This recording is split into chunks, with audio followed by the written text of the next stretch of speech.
Question number 1 देखिएगा और जवाब दीजिएगा। और बीपीएससी टीआरई 3 में जिन भी लोगों का सिलेक्शन हुआ है उनको बहुत शुभकामनाएं मेरी तरफ से।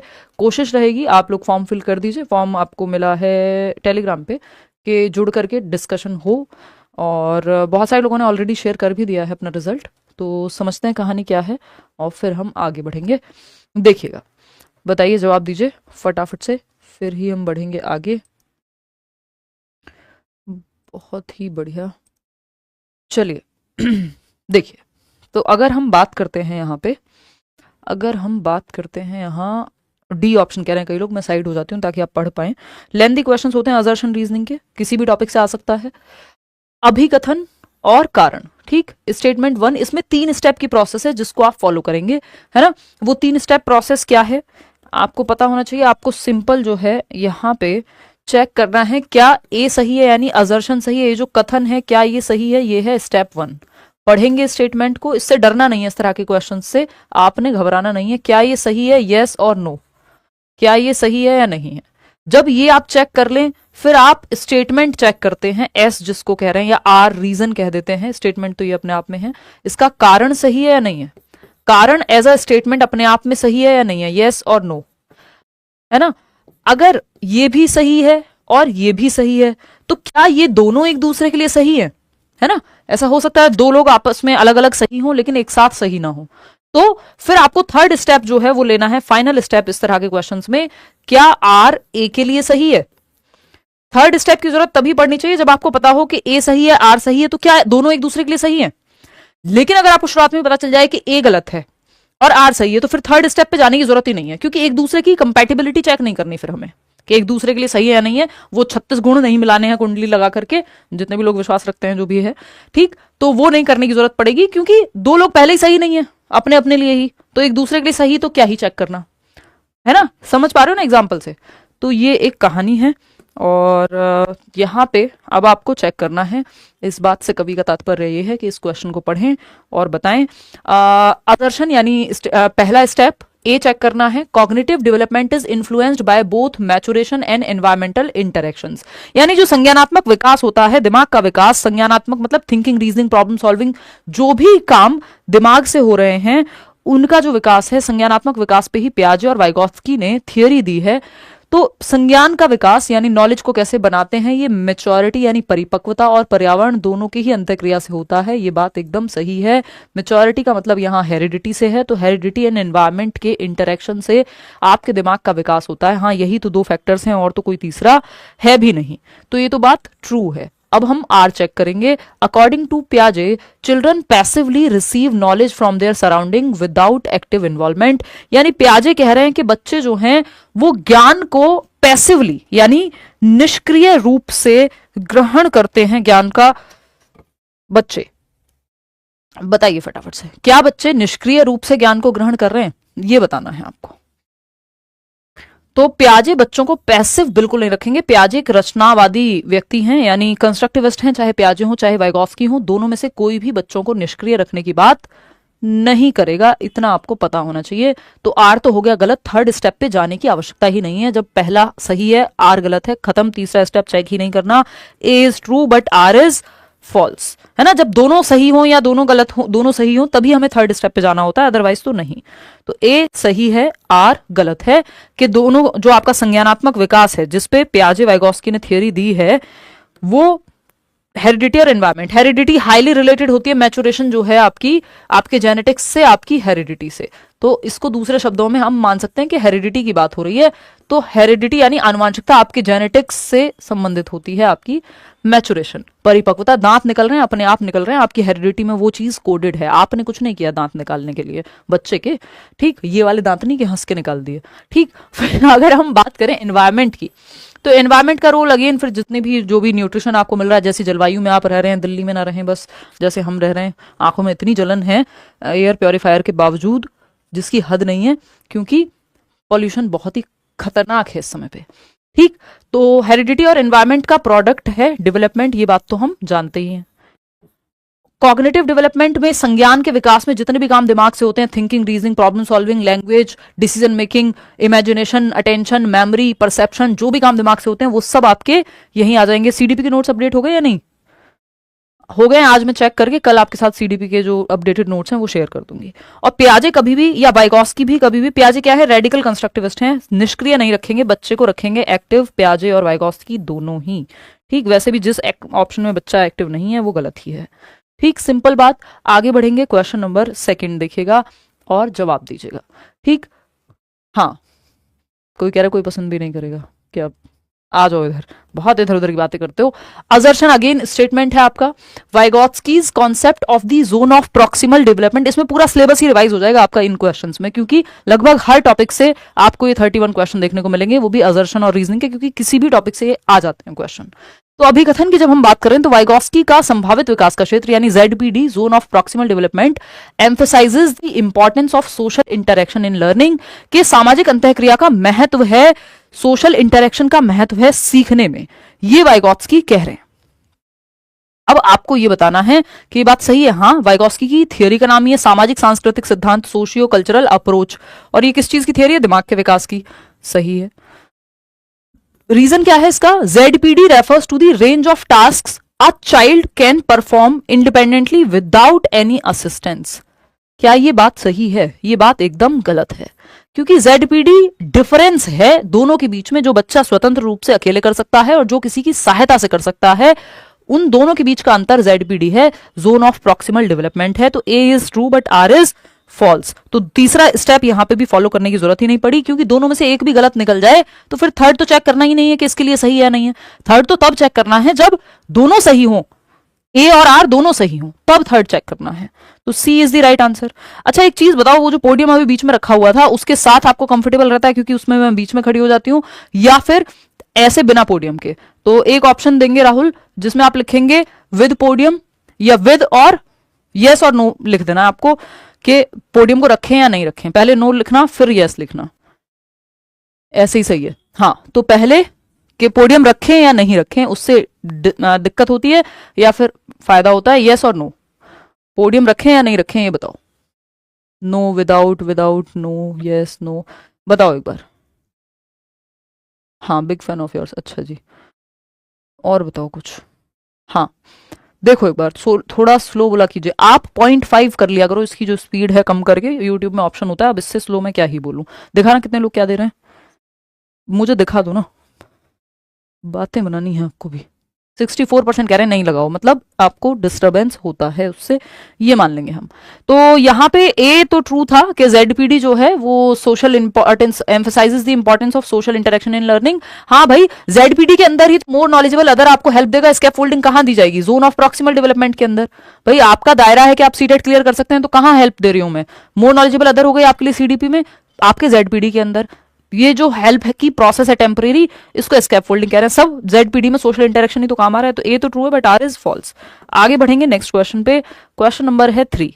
क्वेश्चन नंबर 3 क्या कहता है, फटाक से जवाब देंगे और बताएंगे, देखना एक बार।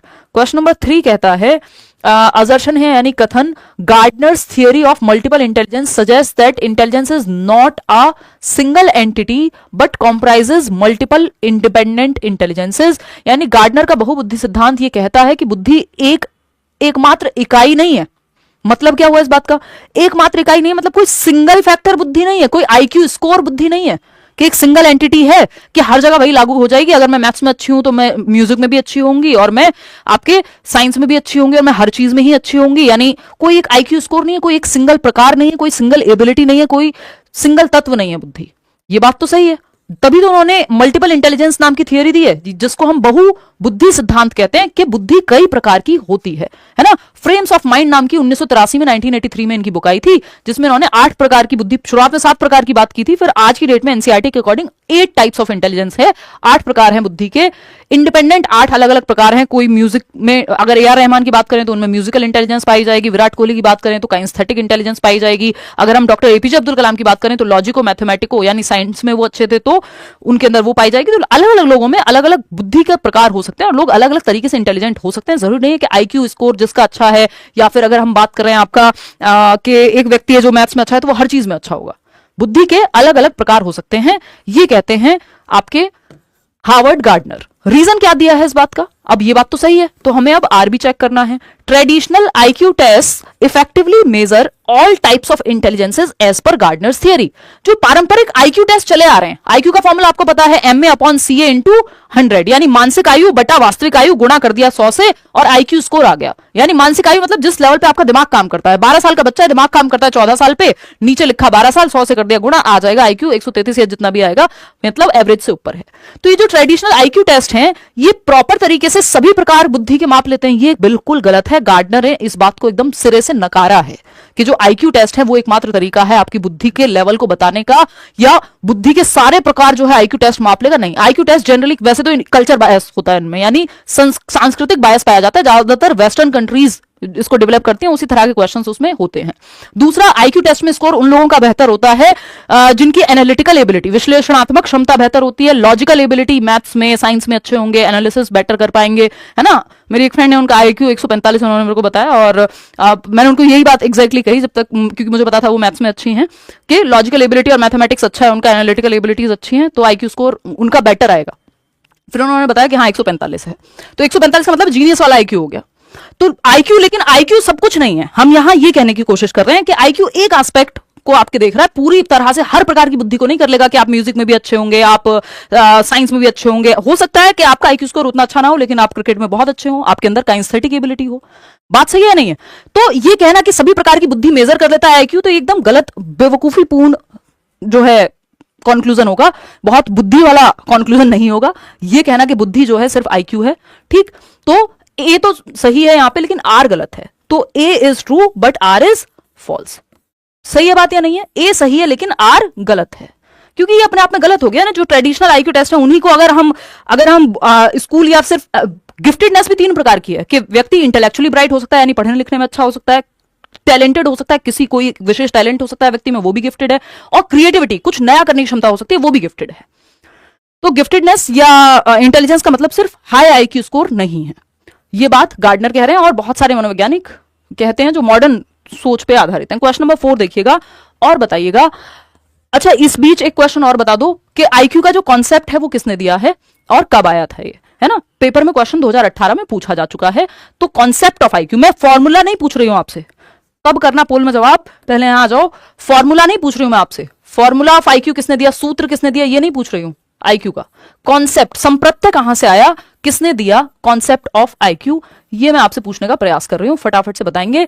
कॉन्सेप्ट ऑफ आईक्यू 1916 में, 1912 में दिया, 16 में तो फॉर्मूला आया, है ना। किसके द्वारा? विलियम स्टर्न नाम के व्यक्ति हैं। इस पे सवाल आ चुका है और असर्शन रीजनिंग के फॉर्म में भी सवाल आ चुका है, सिर्फ 2018 में ही नहीं, तब तो 1 लाइनर क्वेश्चन आया करते थे। विलियम स्टर्न नाम के व्यक्ति हैं, है ना।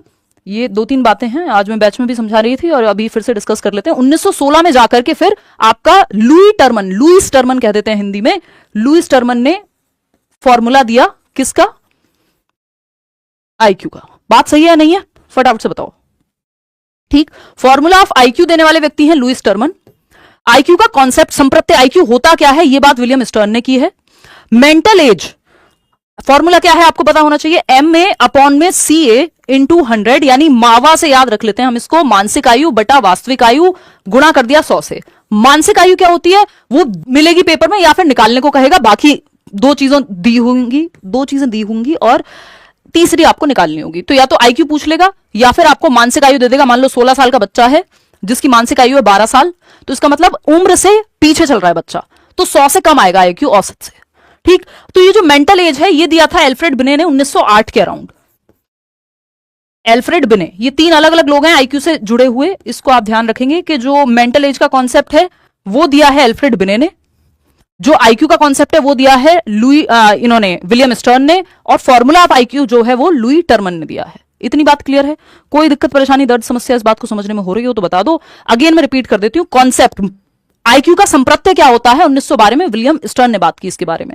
आईक्यू के फॉर्मूले की बात 1916 में लुई टर्मन ने की, और 1908 में सबसे पहले मेंटल एज की जो बात की, मानसिक आयु क्या होती है, यानी दिमाग किस लेवल पे काम कर रहा है, इसकी बात एल्फ्रेड बिने ने की, जिन्होंने पहला बुद्धि का परीक्षण भी दिया था, फर्स्ट टेस्ट ऑफ इंटेलिजेंस 1905 यानी 1905 में दिया था एल्फ्रेड बिने ने। अपने सहयोगी थियोडोर साइमन के साथ मिलकर के। ठीक, फ्रांस की गवर्नमेंट ने इनको कहा था और इन्होंने बुद्धि पे काम करना शुरू किया। सबसे पहले बुद्धि पे बात करने वाले एक व्यक्ति थे सर फ्रांसिस गाल्टन करके, फादर ऑफ यूजेनिक्स कहते हैं उनको। यूपी टेट में क्वेश्चन आया था, आपसे क्या पता ना ही पूछे, बट फिर भी मैं बता देती हूं थोड़ा सा। ठीक, चलिए खैर आते हैं नेक्स्ट चीज पे। असर्शन क्या है? अभिकथन। आपका पूरा सिलेबस इसमें रिवाइज हो जाएगा क्योंकि सारे ही टॉपिक से ये क्वेश्चंस आपके सामने हैं, असर्शन और रीजनिंग के। फटाफट से देखते हैं। और ये दो स्टेटमेंट का मतलब है आपके पूरी नॉलेज, पूरा सिलेबस ही रिवाइज हो गया, क्योंकि दो स्टेटमेंट का मतलब है आपको दो अलग अलग बातें पता होनी चाहिए, फिर उन दोनों का मैच होना चाहिए। ठीक है ना? तो अगर हम बात करें अभिकथन की, तो according to Kohlberg moral development is a universal process that progresses through predictable stages. ये थोड़ा ट्रिकी क्वेश्चन है, ध्यान से करना, नहीं तो इसमें आप लोग गलती करेंगे फिर। ठीक, तो अगर हम बात करें कोहलबर्ग के अनुसार नैतिक विकास एक सार्वभौमिक प्रक्रिया है जो पूर्वानुमानित चरणों के माध्यम से आगे बढ़ती है। यानी मॉरल डेवलपमेंट की थियरी दी है, नैतिक विकास की सही और गलत क्या होता है, इसके सिद्धांत को नैतिक विकास कहते हैं, हम मॉरल डेवलपमेंट कहते हैं कि झूठ बोलना जो है गलत बात है, सही सच बोलना सही बात है, ये सब मॉरलिटी के अंदर ही आएगा। इज अ यूनिवर्सल प्रोसेस, सार्वभौमिक, पूरी दुनिया में सेम चलता है, जो प्रिडिक्टेबल स्टेजेस में है। हाँ, 6 स्टेजेस दी हैं कोहलबर्ग ने और आपके 3 लेवल दिए हैं, ये बात यहां तक सही है। A is true, R check करेंगे।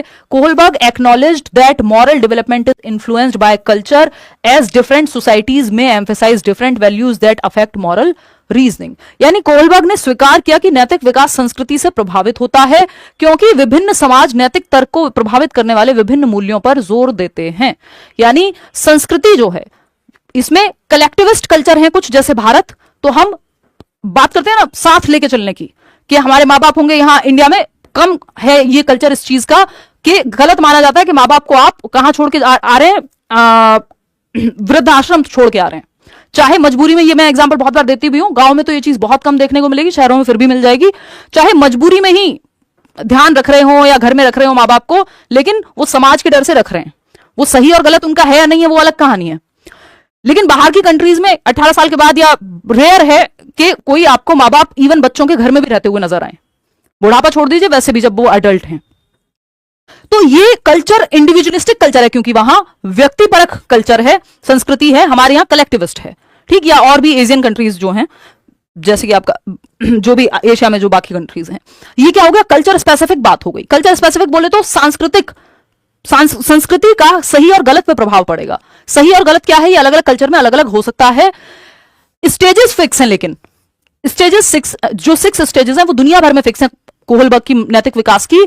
चाहे अमेरिका का बच्चा हो या व्यक्ति हो, चाहे इंडिया का हो, चाहे जापान हो, चाहे कहीं का भी हो, दुनिया में 6 ही स्टेजेस हैं, 3 लेवल हैं। ये बात सार्वभौमिक है, यूनिवर्सल स्टेजेस हैं, स्टेजेस फिक्स हैं, ये बात सही है।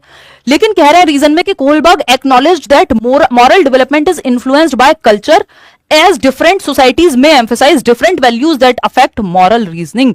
यानी जो कोहलबर्ग ने बाद में आते आते अपने करियर में ये बात मान ली थी, क्योंकि इस पर बहुत बहस हुई कि कल्चर का प्रभाव पड़ता है नहीं, ये तो कल्चर बायस थियरी दे दी आपने, इसको कहा भी जाता है, इसका क्रिटिसिज्म है, कल्चर बायस है ये थियरी। तो आई थिंक 48 कंट्रीज में और 27 कल्चर, ऐसा कुछ इन्होंने करके एक रिसर्च हुई और बाद में पता लगा स्टेजेस तो फिक्स हैं, लेकिन हाँ अलग अलग कल्चर में मॉरल रीजनिंग जो है अलग अलग तरह से डेवलप हो सकती है। ये बात यानी कल्चर का प्रभाव पड़ता है, ये बात कोहलबर्ग ने बाद में जाकर के मान ली थी, लेकिन इससे इस बात पे कोई प्रभाव नहीं पड़ता कि स्टेजेस चेंज हो जाएंगी। स्टेजेस तो फिक्स ही हैं, क्योंकि स्टेजेस का जो रोल है, ये कह रहे हैं क्योंकि पियाजे की थियरी से इंस्पायर्ड है। पियाजे की एक मॉरल डेवलपमेंट की भी थियरी थी, नैतिक विकास की, उस थियरी से इंस्पायर्ड। और पियाजे बात करते हैं कॉग्निटिव डेवलपमेंट की, दिमाग का विकास स्टेजेस में एज के साथ होगा अलग अलग, उसी हिसाब से। यानी कॉग्निटिव मेच्योरिटी जो है, ध्यान से समझिएगा, ये थोड़ा ट्रिकी है ना। कॉग्निटिव मेच्योरिटी जो है या कॉग्निटिव डेवलपमेंट जिसको हम कह रहे हैं, कॉग्निटिव डेवलपमेंट या फिर कॉग्निटिव मेच्योरिटी यानी परिपक्वता, यानी दिमाग का विकास जो एज के साथ। आप देख रहे हैं पियाजे कह रहे हैं लॉजिक आएगा 7 से 11 में, तो 7 साल के बच्चे का तर्क अलग होगा, 17 साल का व्यक्ति जो है अलग तर्क देता है लव मैरिज को लेकर के, और 27 साल का व्यक्ति अलग तरह से देगा, है ना। तो ये क्या है, कॉग्निटिव डेवलपमेंट या मेच्योरिटी पे बेस्ड है आपका कॉग्निटिव मॉरल रीजनिंग। जो मॉरल रीजनिंग है वो संज्ञान, आपका दिमाग कितना विकसित हुआ है। एक 16 साल का बच्चा जो है घर से गायब हो जाए, बच्चा क्या टीनेजर है वो, ना तो बच्चा है ना बड़ा है, तो वो इलोप हो जाए यानी वो भाग जाए, भाई साहब अपनी मर्जी से ही किसी के साथ रहना है, वो उसके लेवल का, उसकी एज का तर्क हो सकता है। उसकी एज में लॉजिक रीजनिंग सही और गलत की डिफरेंट होगी एक 27 साल के व्यक्ति से। है ना। तो ये क्या है, कॉग्निटिव डेवलपमेंट पे बेस्ड है थियरी। जैसे जैसे दिमाग विकसित होगा वैसी ही नैतिक तर्कणा होगी आपकी। नैतिक तर्कणा क्या है, सही और गलत क्या समझते हैं आप। आपका सही और गलत आपके कॉग्निटिव मैच्योरिटी पे बेस्ड होगा कि जितना आपका दिमाग थिंकिंग, रीजनिंग, प्रॉब्लम सॉल्विंग जिस तरह से करता होगा उसी हिसाब से आपकी सही और गलत की डेफिनेशन या तर्क बनेगा। बात सही है नहीं है। तो इन्होंने ये कहा कि बेशक कल्चर का प्रभाव है लेकिन स्टेजेस तो फिक्स रहेंगी। क्यों रहेंगी, क्योंकि कॉग्निटिव डेवलपमेंट पे बेस्ड है थियरी और कॉग्निटिव मैच्योरिटी डायरेक्टली रिलेटेड है मॉरल मैच्योरिटी से। जिनको ये शब्द खराब लग रहे हो, मॉरल मैच्योरिटी, कॉग्निटिव मैच्योरिटी पूछे जा चुके हैं पेपर में, ठीक है ना। तो इन बातों को समझना है। संज्ञानात्मक परिपक्वता पे आधारित है या संज्ञानात्मक विकास पे आधारित है आपकी नैतिक तर्कना या नैतिक तर्क करना। नैतिक तर्क, मॉरल रीजनिंग वो चीज है जिसके आधार पे आप कोई डिसीजन लेते हैं सही और गलत का। कि अगर किसी को लग रहा है कि चोरी करना सही है तो उसके पीछे उसने कुछ तर्क लगाया होगा, अरे देखो दुनिया में ये हो रहा है, फलाना देखो कितना बुरा करते हैं ये लोग, है ना, तो हम ये कर सकते हैं, चोरी करके काम चला सकते हैं क्योंकि मुझे तो खाना नहीं मिल रहा, सबको मिलना चाहिए खाना। तो एक चोर के मन में भी कुछ तो तर्क होता ही है ना। तो वो मॉरल रीजनिंग डिसाइड करती है कि आप क्या डिसीजन लेंगे, लेफ्ट जाएंगे कि राइट जाएंगे, ठीक। तो ये मॉरल रीजनिंग बेस्ड होती है आपका दिमाग का विकास कितना हुआ है, जो कि पियाजे की थियरी में बात हुई है। तो ये पियाजे की थियरी से इंस्पायर्ड है, कोलबर्ग की थियरी। तो यहां पे अब कंक्लूजन क्या निकल के आता है, कंक्लूजन निकल के आता है, यानी हम निष्कर्ष अगर निकालें यहां पे तो एक चीज समझ में आती है कि जो कोलबर्ग हैं उनकी moral development is a universal process. ये बात तो सही है। रीजन क्या दिया है इसका, Kohlberg acknowledged that moral development is influenced by culture, यानी संस्कृति से प्रभावित है, इतनी बात भी सही है। एज डिफरेंट सोसाइटीज में emphasise different values that affect moral reasoning, ये बात भी सही है, लेकिन ये इसका सही रीजन नहीं बन पाएगा, है ना। ये जो आर है इसका सही रीजन नहीं बन पाएगा। दोनों बातें अपनी जगह सही हैं यहां पे। तो both A and R true but R is not the correct explanation of A. कैसे, इसको एक और बार समझेंगे। मुझे पता है कंफ्यूजन आप लोगों को हो रही होगी। कितने लोग सेकंड ऑप्शन दे रहे हैं बताना जरा। 14% दे रहे हैं सिर्फ, और ज्यादातर लोग कौन सा ऑप्शन दे रहे हैं, ए ना। हाँ देखो यहां पे बात हो रही है according to Kohlberg moral development is a universal process. सार्वभौमिक है, पूरी दुनिया में स्टेजेस सेम है, बिल्कुल सही है जी। रीजन क्या है इसका, Kohlberg acknowledge that moral development is influenced by culture as different societies में emphasise different values that affect moral reasoning. दो अलग बातें हो रही हैं। एक जगह पे बताया है दुनिया भर में स्टेजेस सेम है, दूसरी जगह पे बताया कि कल्चर का प्रभाव पड़ता है। तो ये दो अलग बातें हो रही हैं। ये इसका रीजन नहीं है कि कल्चर का प्रभाव पड़ता है इसलिए दुनिया भर में सेम है स्टेजेस। फिर तो सेम नहीं होनी चाहिए थी। सेम क्यों होनी चाहिए थी अगर कल्चर का प्रभाव पड़ता है तो वो उन्होंने माना है, लेकिन उन्होंने स्टेजेस पे इस बात का कोई फर्क नहीं पड़ता। ये बात एस्टेब्लिश हो चुकी है। कल्चर का बेशक प्रभाव पड़ता है लेकिन स्टेजेस सेम रहती हैं क्योंकि कॉग्निटिव मैच्योरिटी से मॉरल रीजनिंग आ रही है। होपफुली आपको ये बात समझ आई होगी। मुश्किल चीज है, हलवा वाली चीज ये नहीं है। मतलब मुश्किल एज इन नया कॉन्सेप्ट है, थोड़ा घुमा के समझना पड़ेगा, दो अलग चीजें हैं। तो second option is the right answer. अगर कोहलबर्ग की हम मॉरल डेवलपमेंट की 6 स्टेजेस देखें, 3 लेवल हैं, हर एक लेवल पे, हर एक स्तर पे 2 चरण हैं, देख भी लिया करो, है ना।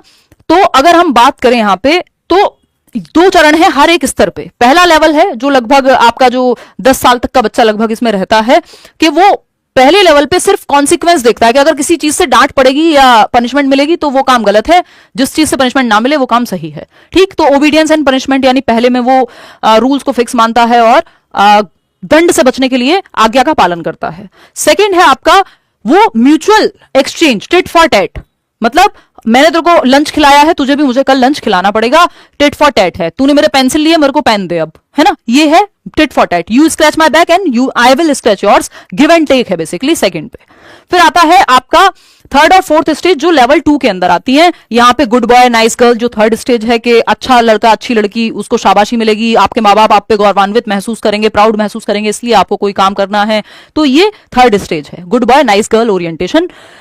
सारे लोग यहीं खेलते रहते हैं, बहुत ज्यादातर लोग, क्योंकि 5th और 6th स्टेज पे तो 10-15% लोग मुश्किल से दुनिया के पहुंच पाते हैं, नहीं तो तारीफ में ही जी करके निकल जाता है काम।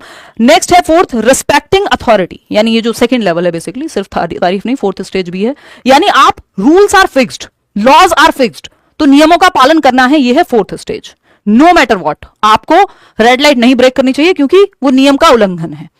5th स्टेज में आप, ये है लेवल 3, क्योंकि 5th और 6th लेवल 3 हो जाएगा, कंसीडरिंग इंडिविजुअल राइट्स। आप समझने लगते हैं ठीक है नियमों का पालन होना चाहिए, लेकिन नियम बने किसके लिए हैं, हम ही लोगों के लिए बने ना, तो जरूरत पड़े तो नियमों को बदला जा सकता है। इसीलिए प्रोटेस्ट होते हैं दुनिया भर में, इसीलिए जो वो किसान आंदोलन हुआ था और आपने देखा वो लॉज वापस लिए गए, बहुत ही बेहतरीन एग्जाम्पल है इसका।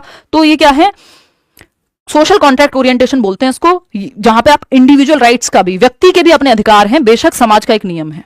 6th स्टेज हाईएस्ट है कि आप यूनिवर्सल एथिकल प्रिंसिपल्स, यहां पे लिखी नहीं है मैं वैसे ही बता रही हूं कि एब्स्ट्रैक्ट लॉज हैं यहां पे, कि आप एक व्यक्ति पूरे समाज से लड़ जाएगा, नेल्सन मंडेला हो, महात्मा गांधी हो, एक बड़े बेटर गुड के लिए कि ज्यादा लोगों का भला होगा, तो व्यक्ति अपने बारे में भी नहीं सोचता।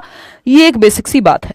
आगे बढ़ते हैं नेक्स्ट क्वेश्चन पे। एक वो आता है आपका क्वेश्चन कि एक व्यक्ति हैं जो टैक्स नहीं दे रहे हैं, वो कह रहे हैं कि सरकार फालतू जगह पे पैसा बर्बाद कर रही है, इसलिए मैं टैक्स नहीं भरूंगा चाहे कुछ हो जाए। वो थर्ड लेवल पे हैं, मॉरलिटी के तीसरे स्तर पे हैं। इस तरह के जो एग्जांपल्स हैं। क्वेश्चन नंबर 5 पे आते हैं। बहुत लंबी कहानी हो गई, नहीं तो ये रात भर चलेगा सेशन, क्योंकि ये क्वेश्चंस थोड़े होते ही लेंदी हैं और पूरा सिलेबस ही इसमें रिवीजन में आ रहा है। असर्शन क्या है, यानी statement, a child's cognitive development is greatly influenced by the environment in which they grow up, यानी बच्चे का संज्ञानात्मक विकास यानी मानसिक विकास, बौद्धिक विकास भी आप इसको कह सकते हो। यानी कॉग्निटिव डेवलपमेंट को हम क्या क्या कह सकते हैं, इंटेलेक्चुअल डेवलपमेंट, मेंटल डेवलपमेंट और कॉग्निटिव तो कह ही रहे हैं, ठीक है। तो अब जब हम कॉग्निटिव डेवलपमेंट की बात कर रहे हैं, तो आज child's cognitive development is greatly influenced by environment. Environment, जिस एनवायरनमेंट में आप रह रहे हैं, जिस तरह के प्रश्न आप पूछ रहे हैं, जिस तरह की थिंकिंग भी आपकी उससे प्रभावित होगी, रीजनिंग भी आपकी उससे प्रभावित होगी। तो हाँ, एनवायरनमेंट जो है आपके संज्ञानात्मक विकास को प्रभावित करता है। ये बात एकदम सत्य घटना पर आधारित है, यानी ट्रू है। रीजन क्या है इसका, भाई आप कैसे स्कूल गए हैं, कैसा आपको मेंटली चैलेंजिंग कुछ चीजें मिली हैं करने को या नहीं। फिर आते हैं रीजन क्या है इसका, cognitive development is largely a biological process and the environment does not play a significant role in shaping it. कह रहे हैं संज्ञानात्मक विकास काफी हद तक एक जैविक प्रक्रिया यानी हेरिडिटी से ही प्रभावित है, इसमें एनवायरनमेंट का कोई रोल नहीं है। अब ये जस्ट ऑपोजिट बात हो गई इसकी, एनवायरनमेंट का रोल नहीं है, ऐसा हो ही नहीं सकता।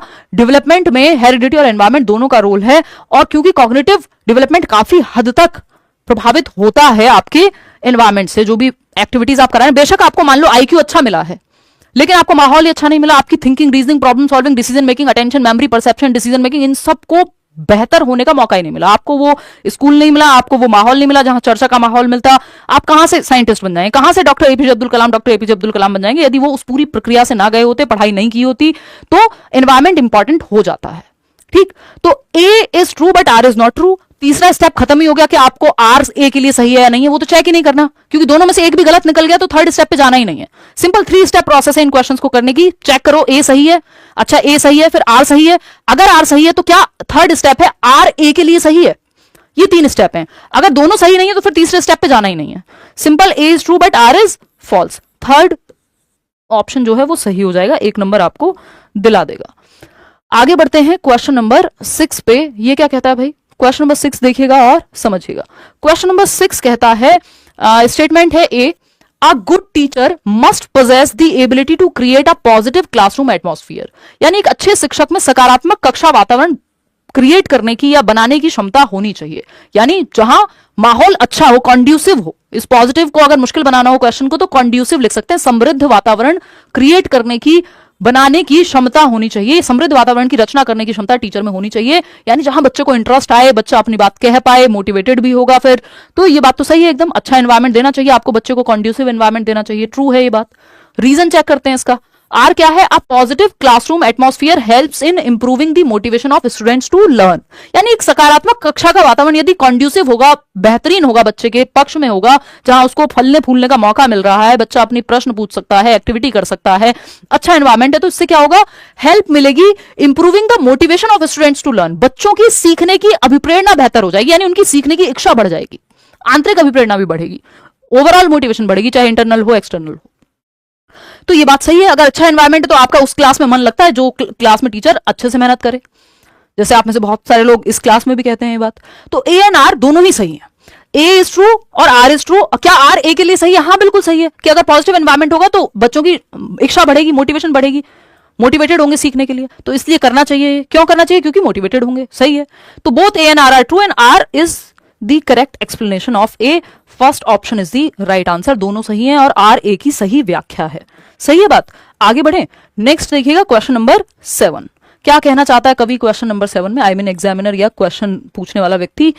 देखिएगा एक बार, ए है a child's emotional development is influenced primarily by the family environment, यानी जो बच्चे का संवेगात्मक विकास है वो जो आपका पारिवारिक माहौल है उससे प्रभावित होता है। यदि बचपन में ही बच्चे ने घरेलू हिंसा, मारपीट, सेक्सुअल अब्यूज, इस तरह की चीजें अगर देखी हैं तो उसका इमोशनल डेवलपमेंट गड़बड़ा जाएगा, यानी वो माहौल ठीक नहीं है उसके लिए, और यहां पे क्या होगा, प्रभावित होगा। ये बात सही है नहीं फैमिली से, क्योंकि सबसे पहले बच्चा परिवार में, फिर जाके वो स्कूल आएगा। रीजन क्या है? और परिवार ही जो प्राइमरी रीजन है सोशलाइजेशन का, सामाजिकरण का, कि समाज में कैसे रहते हैं। है ना, समाज के नियम कायदे कानून तौर तरीके परिवार से ही सीखता है वो सबसे पहले, बाद में जाकर के स्कूल सेकेंडरी में आएगा। बात सही है नहीं है? अब सेकंड जो रीजन है इसमें वो है the family plays a central role in shaping the child's first social and emotional experiences, यानी परिवार बच्चे के पहले सामाजिक एवं संवेगात्मक अनुभवों को आकार देने में केंद्रीय भूमिका निभाता है। यानी सेंट्रल रोल प्ले करेगी जो फैमिली है कि बच्चे के इमोशंस कैसे विकसित होंगे और वो सोशल सोसाइटी में कैसे बिहेव करेगा। अगर बचपन में सिखाया गया है नमस्ते करते हैं, बड़ों को पानी पिलाते हैं, है ना, आकर के पैर छूते हैं, तो वो वैसा बिहेव करेगा, स्कूल में भी उस तरह से फिर वो चीजें अडेप्ट करेगा। और इमोशनली यदि बहुत डरा हुआ है घर से ही, तो हो सकता है वो स्कूल में भी अपनी बात ना कहे, क्योंकि घर पे भी उसको अपनी बात कहने नहीं दी जाती। तो ये दोनों ही बातें सही हैं भाई, ये इसका रीजन भी है, सही बात है कि इन्फ्लुएंस करेगा। क्यों? क्योंकि पहला जो है सोशल इंस्टीट्यूशन है वहां पे जो परिवार है। तो both A and R are true and R is the correct explanation of A. Hopefully आप सभी जो है यही जवाब दे रहे होंगे। आसान सा सवाल हो गया, ये तो सोशलाइजेशन से आसान ही आते हैं सवाल। ठीक है, आगे बढ़ते हैं क्वेश्चन नंबर 8 पर। देखिएगा क्या कहता है क्वेश्चन नंबर 8, फटाफट से समझने का प्रयास करेंगे। क्वेश्चन नंबर 8 देखो, ये ज्यादा जल्दीबाजी में नहीं कर सकते क्वेश्चन, क्योंकि ये लेंथी होते हैं और पूरा सिलेबस 30 के 30 नंबर के लगभग सारे ही टॉपिक्स को शामिल किया है यहाँ पे, तो समझने में टाइम लगेगा, पेशेंस रखना। ठीक है, अब वैसे भी ज्यादा दिन बचे नहीं, आज क्या तारीख हो गई, 21-22 है आज, तो दिन ज्यादा बचे नहीं है, थोड़े दिन मेहनत कर लो लग के, मैं भी पूरी कोशिश कर रही हूँ, है ना। आते हैं अभिकथन, यानी मैं कोशिश इस बात की कर रही हूँ कि डेली क्लास ले पाऊं, मंडे टू फ्राइडे एटलीस्ट। ठीक, तो constructivism emphasises active learning and discovery, यानी रचनावाद सक्रिय अधिगम और खोज पर बल देता है। कंस्ट्रक्टिविज्म नाम ही है कंस्ट्रक्टिविज्म, यानी कंस्ट्रक्शन हो रही है किसी चीज की, बिल्डिंग की नहीं, ज्ञान की कंस्ट्रक्शन, नॉलेज की कंस्ट्रक्शन, ज्ञान की रचना हो रही है, यानी बच्चा एक्टिव मिलेगा आपको। पियाजे और वाइगोस्की इसी से बिलोंग करते हैं, ये एक संप्रदाय है साइकोलॉजी का, यानी मनोविज्ञान का एक स्कूल है। ठीक, पियाजे जो है रेडिकल कंस्ट्रक्टिविस्ट कहे जाते हैं, जो बच्चे की एक्टिविटी पे ज्यादा फोकस करते हैं। वाइगोस्की सोशल कंस्ट्रक्टिविस्ट यानी सामाजिक रचनावादी कहे जाते हैं। और इस कंस्ट्रक्टिविज्म पे पूरा सिलेबस और पूरी आपकी स्कूल की व्यवस्था आज के समय पे चल रही है कि बच्चे को सक्रिय रखो, बच्चा ज्ञान का नन्हा सृजन करता है, रचनात्मकता है, लिटिल साइंटिस्ट है पियाजे की भाषा में कहें तो, है ना। नॉलेज का कंस्ट्रक्टर है, एक्टिव बिल्डर ऑफ नॉलेज है। ठीक, यानी सक्रिय निर्माता है ज्ञान का। तो अगर हम बात कर रहे हैं तो एम्फेसाइज कर रहे हैं एक्टिव लर्निंग और डिस्कवरी पे, यानी बच्चा खोज करेगा, एक्टिव लर्निंग करेगा, तो सही है, बढ़िया है, बात तो सही है। रचनावाद और एनसीएफ भी आपका जो एक डॉक्यूमेंट है, नेशनल करिकुलम फ्रेमवर्क 2023 वाला भी है, 2005 वाला भी है, उससे पहले वाले तो हम पढ़ते नहीं है, 1988 1975 में था, उससे पहले। तो अगर हम देखें तो पूरा आपका एजुकेशन का जो सिस्टम है अभी कंस्ट्रक्टिविज्म पे ही ज्यादातर बेस्ड है कि बच्चों को एक्टिव रखो। रीजन क्या है, और ये कंस्ट्रक्टिविज्म और क्या बातें करता है। कंस्ट्रक्टिविज्म एक तो ये थोड़ी 2-3 बातें हैं जो मैं आपको बता रही हूं, आपके पेपर में काम आएंगी आपको, क्योंकि एक क्वेश्चन से 50 बातें आपको पता लगनी चाहिए। रचनावाद जो है वो बेसिकली ये कह रहा है ज्ञान की रचना करो, तो एक तो बच्चों को एक्टिव रखेगा। दूसरा, इसके कुछ कीवर्ड्स हैं, जैसे एक्टिव रखेगा, रिवॉर्ड पनिशमेंट से दूर रखना है। इसमें रिवॉर्ड या पनिशमेंट, या तो रिवॉर्ड के लिए कोई काम करना नहीं, पनिशमेंट के लिए कोई काम करना नहीं, यानी ना तो लालच में और ना डर से, ये दोनों ही इसमें महत्वपूर्ण नहीं है। पियाजे और वाइगोस्की इन दोनों की ही बात करते हुए नहीं नजर आएंगे, क्योंकि वो रचनावादी हैं, है ना। और क्या है, मीनिंग मेकिंग, अर्थ निर्माण, यानी सिखाना इसलिए ताकि जीवन से जोड़ पाए आप, बच्चे के लिए मीनिंगफुल हो लर्निंग, ना कि रोट लर्निंग हो। रट्टाफिकेशन से दूर ले जाएंगे, अर्थ निर्माण की बात करेंगे बच्चे को एक्टिव रख करके। ठीक है, क्लियर है बात। चलिए नेक्स्ट रीजन क्या है इसका, कंस्ट्रक्टिविज्म या constructivist teachers encourage students to be passive listeners in the classroom. Constructivism और पैसिव रखना बच्चे को, दोनों चीजें साथ में जाती ही नहीं है, बच्चा निष्क्रिय नहीं हो सकता। रचनावाद में बच्चा एक्टिव ही मिलेगा आपको, तो ये तो हो गया गलत। ए इज सही बट आर इज गलत, यानी A is true but R is false. तो जो थर्ड ऑप्शन है वही सही है, बाकी यहां सही नहीं है। बात सही है या नहीं है। आगे बढ़ते हैं नेक्स्ट क्वेश्चन पे। नेक्स्ट क्वेश्चन क्या कहता है भाई, क्वेश्चन नंबर 9 की बात भी सुन लेते हैं। क्वेश्चन नंबर 9 कहना चाहता है, आराम से आज पढ़ लो, कल परसों छुट्टी रहेगी, मैं सीधे मंडे मिलूंगी फिर आपको रात को 9 बजे। असर्शन यानी कथन है, learning is more effective when students are actively engaged in hands on activities, यानी जब छात्र सक्रिय रूप से क्रियात्मक गतिविधियों में शामिल होते हैं तो अधिगम अधिक प्रभावी होता है। आपको पता है सीधा फंडा है, जहां बच्चा एक्टिव है वो ऑप्शन सही है। ठीक, तो learning is more effective when students are actively engaged on in hands on activities, यानी एक्सपेरिमेंट करके सीख रहे हैं, एक्टिविटी करके सीख रहे हैं बच्चे, तो बिल्कुल सही है। लर्निंग बाय डूइंग होगी, करके सीख रहे हैं। जॉन डुई भी यही बात कर रहे हैं, पियाजे वाइगोस्की सब यही बात कर रहे हैं। ठीक, रीजन क्या है इस बात का, hands on activity, child centred education भी यही बात कर रही है, बच्चे को सेंटर में रखो। रीजन क्या है, hands on activities allow students to make connections between theory and real world experiences, यानी आप बच्चे को जो वो किताब में पढ़ रहा है और जो वो कर रहा है एक्टिविटी, जो वास्तविक दुनिया है उससे जोड़ दे रहे हैं। यही बात एनसीएफ कह रहा है आपका कि जो क्लासरूम की नॉलेज है वो बाहर की दुनिया से कनेक्ट कर दो। सारी नेशनल एजुकेशन पॉलिसी भी यही कहेगी, सब यही कहेंगे जो बच्चे का भला चाहते हैं। तो ये बात सही है कि जो वास्तविक दुनिया है और जो किताबी सिद्धांत है वो दोनों जुड़ रहे हैं यहाँ पे। इसलिए बच्चे को एक्टिव रखो, हैंड्स ऑन एक्टिविटी कराओ, उसको क्रियात्मक अधिगम कराओ, एक्टिविटी करके सीखे वो। Both A and R are true and R is the correct explanation, क्योंकि जो बात यहाँ कही जा रही है इसी बात को सपोर्ट किया जा रहा है कि हैंड्स ऑन एक्टिविटी से क्या होगा, कनेक्शन बनेगा रियल वर्ल्ड और थियोरी के बीच में, इसलिए हैंड्स ऑन एक्टिविटी कराओ। तो ए सही है, आर सही है, और आर ए के बारे में भी सही बात करता है। Both A and R are true and R is the correct explanation of A. तो first option is the right answer. आगे बढ़ेंगे नेक्स्ट क्वेश्चन पे, क्या कहना चाहता है कवि, क्वेश्चन नंबर 10। तो 1/3 काम हमने खत्म कर लिया, 30 क्वेश्चन हमें करने हैं, एक मैं आपको एक्स्ट्रा में कराऊंगी, 31 क्वेश्चन करेंगे। फटाफट से जवाब दीजिएगा और फिर हम बढ़ेंगे आगे। असर्शन यानी स्टेटमेंट क्या है भाई, teacher centred instruction is more effective than student centred instruction, यानी शिक्षक केंद्रित निर्देशन जो है या पढ़ाना जो है जिसमें शिक्षक केंद्र में है वो कक्षा ज्यादा बेहतर है छात्र केंद्रित से, यानी जहां बच्चा सेंटर में, बच्चा एक्टिव होना हो, टीचर को एक्टिव होना है। ये एकदम बेहुदा बात है, खराब बात है ना। टीचर को नहीं बच्चे को एक्टिव रखना है आपको, तो ये तो हो गया रॉन्ग। और ऐसा भी नहीं है कि आपको टीचर को नहीं रखना है एक्टिव, दोनों को एक्टिव रखना है। जो चाइल्ड सेंटर्ड एजुकेशन है, बाल केंद्रित शिक्षा जहां बच्चा सेंटर में है, या प्रोग्रेसिव एजुकेशन कह लीजिए आप, प्रगतिशील शिक्षा, जॉन डीवी का नाम आप इसमें सुनते हैं हिंदी में और जॉन डूई हम अंग्रेजी में कह रहे हैं, उन्होंने लैब स्कूल्स खोले थे। ये क्या बात कर रहे हैं, यहां पे पूरा सिस्टम ही बात कर रहा है कि बच्चे और टीचर दोनों को एक्टिव रखो आप। प्रोग्रेसिव एजुकेशन, लैब स्कूल्स खोले थे, ठीक, लर्निंग बाय डूइंग करके सीखने की बात करते हैं जॉन डूई। तो यहां पे टीचर और बच्चा दोनों एक्टिव है। टीचर, ये क्वेश्चन आ चुका है कि कौन एक्टिव होता है चाइल्ड सेंटर्ड एजुकेशन में, टीचर एंड चाइल्ड दोनों एक्टिव हैं, बोथ आर एक्टिव।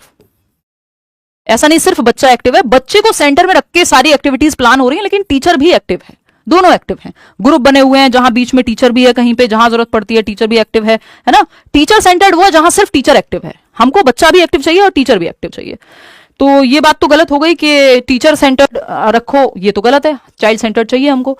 बच्चे की नीड, बच्चे की एज के अकॉर्डिंग प्लान करो एक्टिविटी। रीजन क्या है, teacher centred instruction focuses on direct delivery of content and better control of the classroom, यानी शिक्षक केंद्रित जो कक्षा होती है वहां पे निर्देश सामग्री को प्रत्यक्ष वितरण हो सकता है उसका, यानी प्रत्यक्ष रूप से पास कर सकते हो आप कंटेंट को, बेहतर नियंत्रण होता है टीचर सेंटर्ड क्लासरूम में। ये बात सही है, दोनों फॉल्स नहीं है, जल्दबाजी में जवाब मत दो। टीचर सेंटर्ड क्लासरूम में डिसिप्लिन थोड़ा सा ज्यादा मिल सकता है आपको, क्योंकि बच्चों को बोलने की आजादी नहीं है, तो शोर शराबा कहां से होगा। ज्यादा कंटेंट डिलीवर हो जाए, जैसे लेक्चर मेथड है, टीचर सेंटर्ड मेथड है जो अभी मैं यूज कर रही हूं, हालांकि मैं कोशिश कर रही हूं आपकी भी बातों को रखा जा सके, बट क्योंकि अभी समय और ये जो हमारा पूरा सिस्टम है कॉम्पिटेटिव एग्जाम का, इसमें ज्यादा चाइल्ड सेंटर्ड अप्रोच काम उतनी नहीं कर पाती है जितना हम कर सकते हैं, है ना, समय की कमी है। तो कम समय में ज्यादा कंटेंट डिलीवर कर सकते हो आप लेक्चर मेथड में, जहां व्याख्यान दे रहा है टीचर एक जगह से खड़े होके, है ना। ज्यादा बच्चों को एक साथ टैकल किया जा सकता है। अभी आप 10,000 11,000 लोग देख रहे हैं तो एक साथ टैकल हो रहे हैं। यही अगर एक्टिविटी कराई जाए और 10-11,000 लोग सामने बैठे हो तो दिक्कत हो जाएगी, पूरा इंडिसिप्लिन क्रिएट हो जाएगा, ठीक। तो टीचर सेंटर्ड में ये चीज तो है कि डायरेक्ट डिलीवरी ऑफ कंटेंट होती है, कि कंटेंट आप डायरेक्ट दिमाग में भर सकते हो या प्रदान कर सकते हो और कम समय में कर सकते हो, और कंट्रोल होता है क्लासरूम में क्योंकि टीचर के हिसाब से चल रही है बात। ये बात सही है, लेकिन ये बात यहां पे गलत है कि मोर इफेक्टिव होता है। टीचर सेंटर्ड मोर इफेक्टिव नहीं होता है। ये ट्रेडिशनल क्लासरूम है, पारंपरिक, जो परंपरा में पुराने समय से चला आ रहा था, हम आज के समय में इसको प्रमोट नहीं करते। बेशक इसमें ये फायदा है कि ये डिसिप्लिन ज्यादा रहता है, या फिर हम कहें कि कंटेंट डिलीवरी ज्यादा हो जाती है। तो ए इज फॉल्स, नहीं, ए इज फॉल्स। इफेक्टिव ज्यादा नहीं, ये नहीं है, प्रभावी नहीं है इसका मतलब ये। तो A is false but R is true. कितने लोग दे रहे हैं ये थर्ड ऑप्शन? मुझे नहीं लग रहा ज्यादा लोग, हाँ 40% लोग दे रहे हैं, बहुत बढ़िया। गर्मी लग गई मुझे, ज्यादा एनर्जी लगा दी। ये एसी एक बार चेक कराओ यार, इसकी कूलिंग उतनी अच्छी है नहीं, किसी भी एसी की अच्छी नहीं है। राहुल कौन से एसी लगवा दिए देखना है, और आवाजें इतनी करते हैं जिसकी हद नहीं है। रुको एक बार देखिएगा एक बार। तो ये हो गया आपका थर्ड ऑप्शन।